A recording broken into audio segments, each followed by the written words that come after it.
So thank you very much for being here, and thank you for inviting me. When I was invited to speak at this session, I thought to myself, I'm not an expert in prison needle exchange programs in Canada. I mean, what can I talk about?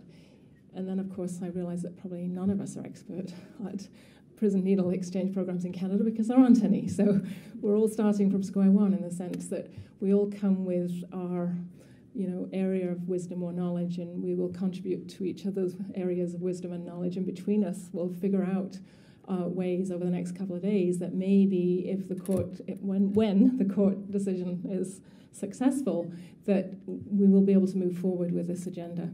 So I come in humility here to share some of the things that I've learnt over the years from women in prison. And so I was asked to speak about HIV and Hep C with women in prison and share some of my experiences over the years.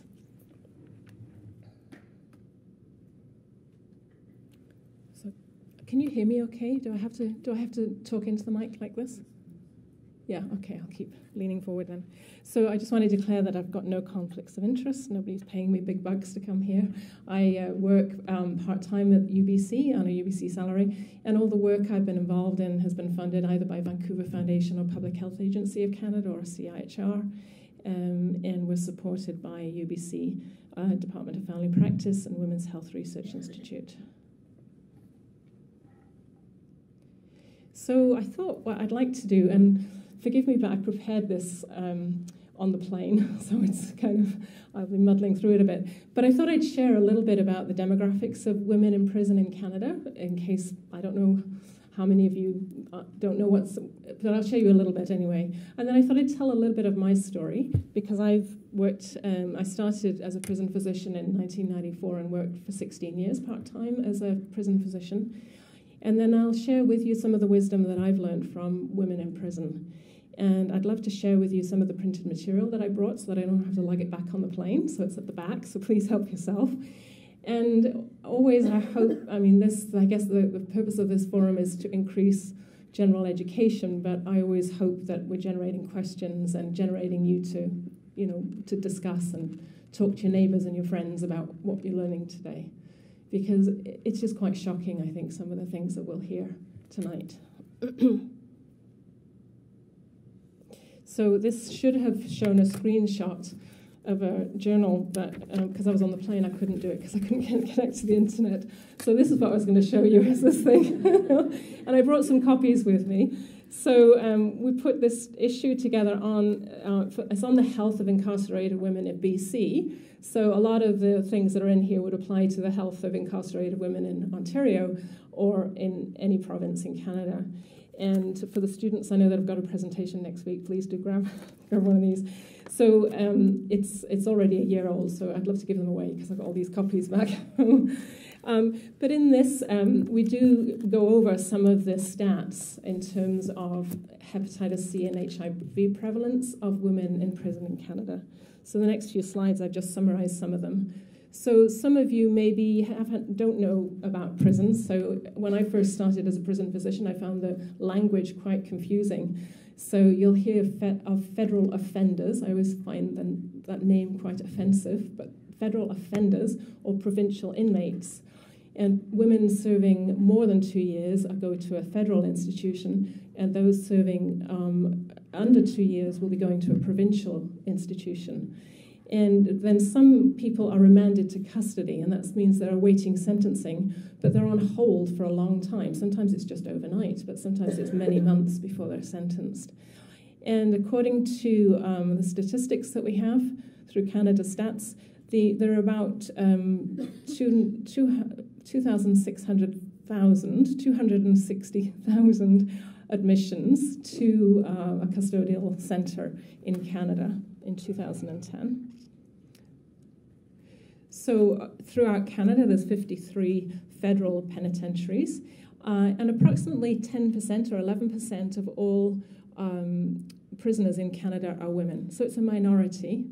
When you add up on the web pages all the centres across Canada, you get the count is 15,000. So at any one time, about 15,000 people are in correctional centres across Canada. However, we know that the web pages aren't correct when they say it houses so many. We know many of those places are actually double bunking now, so it is higher than that. Provincially in BC, and it will be similar to Ontario, but probably Ontario has more, there's 8 adult provincial centres. And again, there is about 10% of the population, or 11% is women. And so in a provincial correctional centre, women are in for short sentences. It might be 45 days on average, and they'll revolve in and out. So that's why this is called a revolving door of unmet health needs. And so a lot of the work we've done more recently is showing that it's because of the unmet health and social needs of women, that's why women go back to prison. It's because of the unmet health and social needs. So just some figures on HIV and hepatitis C. In a survey done in 1999, which is quite a long time ago, 17% of 317 people were, this is men, were using heroin inside. A qualitative study where they were doing interviews with women in federal facilities, 19% of those interviews were engaging in injection drug use inside prison. So I'm going to now go on to a bit of my story. So I started work at Burnaby Correctional Centre for Women in 1994, part-time as a prison physician. And I took the job kind of reluctantly. I thought, oh, probably only the lowest of the low doctor would work in a prison. I'm not sure why I'd want to work there, but I thought, well, what? You know, I'll try it. So I took a maternity leave position, just part-time. And the first day that I worked in the clinic, I saw more women with disease than I had ever seen in my regular general practice in Vancouver. And any of you that are working in prison can relate to the sense of being sort of overwhelmed by the needs, the health needs of the clients that we're dealing with in prison. So more women who'd suffered traumatic childhoods, who'd suffered poverty, who'd got low education, who'd lived lives that I could only begin to imagine what they're like. I saw more disease, so more HIV, Hep C, undiagnosed cervical cancer, pregnancy, healthcare that wasn't being well looked after. And so these unmet health needs occur in the community, and then they go into prison. And as a prison physician, it's a phenomenal opportunity to try to address some of these needs. So I knew from that first day that my life was changed, and I was married to prison health for the rest of my life. And I think when you feel so kind of smitten by the overwhelming needs, my response is, well, what on earth can I do to help? And I was always interested in asking questions and dabbling in research. And yet, when you looked at the research questions, there were just so many. So I thought, okay, I'm gonna start with something small and tidy. Let's look at cervical cancer screening. Let's do pap smear screening. Let's do some research about that. Let's try and improve that. And I thought, well, that would kind of keep me occupied for a while. So I spent quite a few years while I was still working as a prison doctor, but doing this sort of off the side of my desk. And we did a look at women's pap smear needs. We got some funding and did a pap smear intervention. We improved the pap smear screening rates in the prison. They liked having the pap smear with this nice, kind nurse who was coming to do these pap smears. But when we did a three-year follow-up study with the women who'd been discharged into the community, we found those pap smear rates had not continued to improve. And it was very disappointing after doing all this work that actually maybe I thought, well, maybe pap smear screening isn't a priority for women in prison. I mean, it's nice if it can be done, but it's not actually their most pressing health need. Now, at that time also, the street nurses were coming into the prison and they were doing HIV education and counselling and prevention, a bit like what Julie does. And Fiona Gold, one of the street nurses, came to me and said, Ruth, I don't know if you know, but I've observed some women actually contracting hepatitis C while they're in prison through shared needle use. And she said, we need to research it. And I sort of went, oh, groan. This is a big thing to research. How on earth are we going to do this research in prison? She said, we have to research it. It's so important. You know, women are contracting hepatitis C. Who knows if they're contracting HIV, but we have to do something about this. So I worked, and she knew I was interested in research because I've been dabbling in pap smear screening research. She said, Ruth, you've got to help us. So together, we developed a 61-item questionnaire, piloted it with the women. The nurse, and I don't know how this happened, but we did get a research agreement with the BC Ministry of Attorney General, and they did agree that we could do this study. And the nurses held information sessions for the women, and then they asked the women to complete the questionnaire during lockdown times. So altogether, the women who responded were 83%, which is quite surprising for an institution where there's a lot of secrecy about shed needles and a lot of fear about being found out if they participate in something like that. So 21% of the women reported that they were using injection drugs while incarcerated. And that we did publish that, so students that are interested, I can send you the reference. But I'll just give you a little bit more detail. So the women reported using street drugs or illicit drugs and injection drug use outside, but also inside the facility. And so you can see that they're using it outside prison, but when they come in, probably about a third of them who are using street drugs and about a third of them who are using injection drug use continue to do so when they're inside prison. Again, of the women that reported they were using injection drug use inside prison, 22 women, you can see over 3/4 of those were self-reported that they did have hepatitis C, and several had hepatitis C and HIV. So they were using injection drug use, and they had both of those illnesses. Of the 22 women that were using injection drug use, 82% were saying they were reusing their own needles, 82% were saying they shared their own used needles, 77% shared others' used needles, and 90% were using bleach to clean their needles.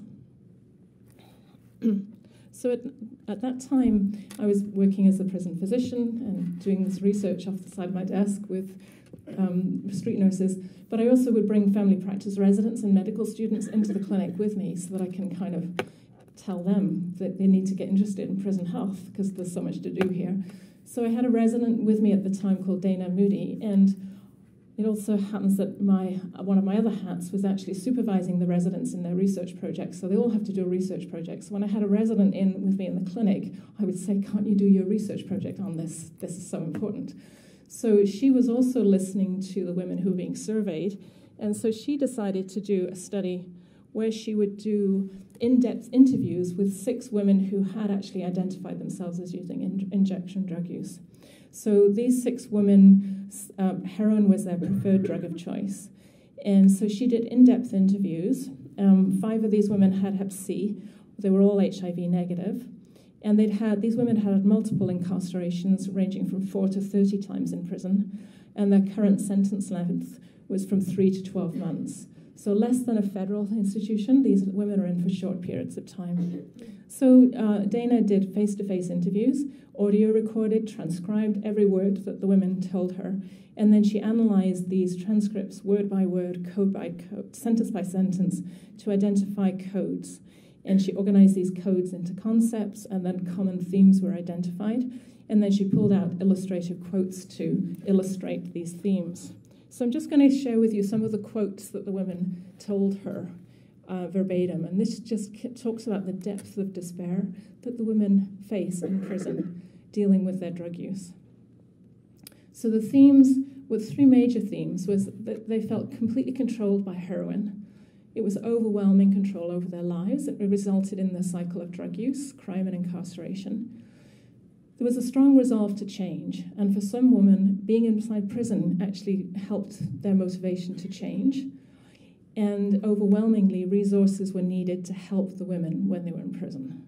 So I'll give you some examples of the quotes. So the resources would be access to healthcare, better harm reduction, namely needle exchange, trauma-informed counselling, and better discharge planning. And so the women saying they needed that and they weren't getting it. So these in-depth interviews sort of illustrated what the survey told us in numbers. The survey was telling us the numbers, and these in-depth interviews were kind of giving us more detail. And these are the same stories I would hear as a prison physician. Julie hears as an Aboriginal worker, and Dana was able to actually write them down and then present it in her work. So my entire record is drug-related: prostitution, possession, trafficking, thefts under, thefts over. My choice is either to sell dope or sell myself. When I get tired of prostitution, tired of getting beaten up, I'd sell dope. When I got tired of that, when I need more money, I'd go back to working the streets. I had to do crime all the time to pay for my next fix, but I wasn't even getting high anymore. And then controlled by heroin inside the prison. Everybody shares needles in here. There's just not enough of them. A couple of times I was able to smuggle new needles in here and sell them. I'd come back 3 or 4 months later and they'd have the same ones. They'd use them until they were mangled. Sometimes they would bleach them before they shared them, but most of the time they didn't even do that. Another one was, there was one girl who was sick in bed for 3 days, withdrawing off the methadone because others were making her give it to them. There's a lot of pressure on people to regurgitate it for others. Once they've done it, that's it, they're obligated. Others do it to sell it. People think they can put it in the microwave, heat it up, and kill whatever's in it. And then just a quote to illustrate the resolve to change. Coming to jail this time saved my life. And I hear that, I've heard that so many times from women. I would have overdosed if I hadn't come in. Now that I'm off the drugs, I want to keep it that way. The real battle is being here long enough to totally dry out.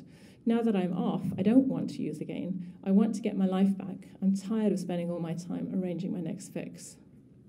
And then the lack of resources. There's no ongoing drug program here, occasional NA meetings, but nothing regular. There's nothing to rehabilitate women here, and nothing to help them stay off the drugs when they get out. 5 minutes to go? Okay. They just send you out. You don't have any release plans. In the past, I've just gone straight back to Maine and Hastings and started using again. It's the only place I know. A lot of women have no choice but to go back to drugs and crime as soon as they get out. So we did all this work. We presented it to the prison management staff. We sent 2 reports to the Corrections Branch, Ministry of Attorney General. We presented at conferences, and we had an academic publication. And then shortly after one of the presentations, actually it was the same one that you came to from Switzerland in Vancouver, we heard an interview on the radio where the Minister Attorney General said, "We don't have drugs in our prisons." Promptly got stomped on by the reporter. And it was a bit disillusioning that actually nothing happened. Nothing happened. So what? I'm trying to help and nothing's happening. We're doing all this work and nothing's happening. So now what, you know? So, as life does with one, the prison that I was involved in, a BCCW, closed, and I moved to a new prison, or it was a refurbished prison, which is just a provincial prison, in 2004. And, sorry, the previous prison was a federal-provincial mix, so it had both together, and this was now just a provincial prison. And there I met this amazing warden who started here. She was close to the end of her term as warden, so I guess she had more freedom to try new things. And I can attest to, having been a prison physician for many years, you see the effect of the warden on the place. And I'm now more convinced than ever that it's the leadership of the warden that will actually shape the place. And so I was a prison physician in this place while Brenda was warden for 4 years. And the prison was an amazing place. It was a therapy. It was a hope place. There were amazing things happened. Lives were transformed. So now, this was from 2005 to 2008, we have finally now published a book. It's coming out June 30th, and we're calling it Arresting Hope. And I wanted to be able to tell the story. We wanted to be able to tell the story of this prison and how effective this leadership was in the way that this place was run. So the book is, so that's another printed thing down there as a flyer to tell you about this book. Collection of journal reflections, poetry, artwork by one of the editors, Mo Kaczynski, who was in prison at the time. The warden shares her vision. I do some reflections as a prison physician. And the women describe how this prison was transforming them. They were so busy in this prison, they'd had very little time to think about drugs. There was actually a very kind of It was very therapeutic. So on the next, this is some of the chapters we have in the prison. And the reason I bring this now to this conference, I think, as you're thinking about how to implement a program, the prison needle exchange programs into prisons, we need the context where you have a warden who has a leadership vision that actually is participatory in nature. So it's not a top-down approach, but it's actually engaging the women themselves in prison in actually helping to run the prison and to share ownership of the programs. And so if there was a problem, she would actually ask the women to kind of give feedback in terms of how to run it. So if this court decision had happened while Brenda was a warden, for sure, she would have been one of the first wardens in Canada to actually implement a prison needle exchange program. I know it.